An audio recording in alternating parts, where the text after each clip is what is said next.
Republican Party Masochists. GOP division and disarray on Capitol Hill bode ill for the next Congress. If a Martian arrived in Washington this week not knowing who had won the November election, he'd be forgiven for thinking it was the Democrats. Usually the losers are in disarray, but not this time. Democrats in the House minority have completed a seamless change of House leadership to a younger generation with little internal dissent. But Republicans, who ostensibly won the majority, can't even find the votes to elect a GOP speaker, much less agree on budget strategy or much of anything else. After the election, Kevin McCarthy won the GOP caucus vote to become House GOP leader against Arizona Representative Andy Biggs, 188-31. But Mr. Biggs won't take resounding defeat for an answer, and he is now planning to run against Mr. McCarthy for Speaker on the House floor on January 3. A handful of other backbenchers say they'll also oppose Mr. McCarthy, which could lead to multiple ballots and perhaps even a Democratic Speaker. What's bizarre is that the dissenters don't have major policy differences with Mr. McCarthy or a plausible alternative candidate for Speaker. Mr. Biggs has no chance. He and his rump group also don't seem to have any constructive reason to oppose Mr. McCarthy beyond a desire to grab the media spotlight or blow everything up. Their main demand is so self-defeating it could have come from Democratic Representative Alexandria Ocasio-Cortez. The dissenters want Mr. McCarthy to concede that any member could call the chair vacant and insist on a vote to replace the sitting Speaker. In order to get the votes to become Speaker, Mr. McCarthy is supposed to weaken himself so much that he wouldn't be able to govern as Speaker. Yet a narrow GOP majority of only 222 to 213 requires a leader who can enforce party discipline. That's how Nancy Pelosi has been able to govern with the mirror image majority in the last 2 years.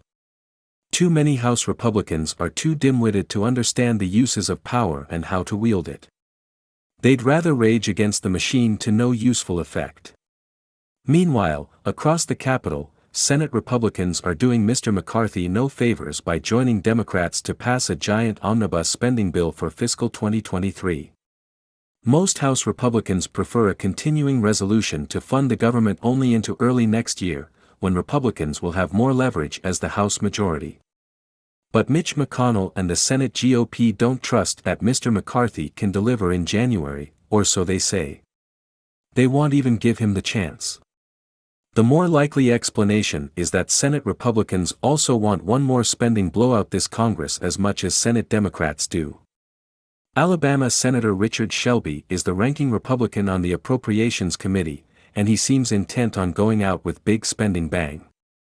The result could be a spending bill nearly as large as the $1.9 trillion March 2021 COVID relief bill that triggered inflation. The omnibus bill would lock in baseline domestic non-defense spending far above levels that would have been expected in 2023 given normal increases pre-COVID. Defense would also get a spending boost, but the omnibus would set the budget through next September. The new House GOP majority wouldn't be able to use their power of the purse to influence priorities until fiscal 2024.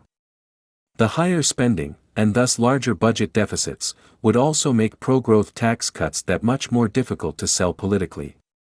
If there's a recession, Democrats will propose even more spending, and Republicans will propose what? Democrats run the House until January, so Mr. McCarthy can't stop an omnibus bill. But the lack of coordination between the House and Senate GOP bodes ill for any coherent agenda over the next 2 years. Senate Democrats and the White House will have a united front and could roll over a divided GOP. The GOP dysfunction since Election Day won't matter if it teaches Republicans that their only chance of influencing policy is to stay united. On the evidence so far, however, Republicans are the gang that couldn't shoot straight, except at one another.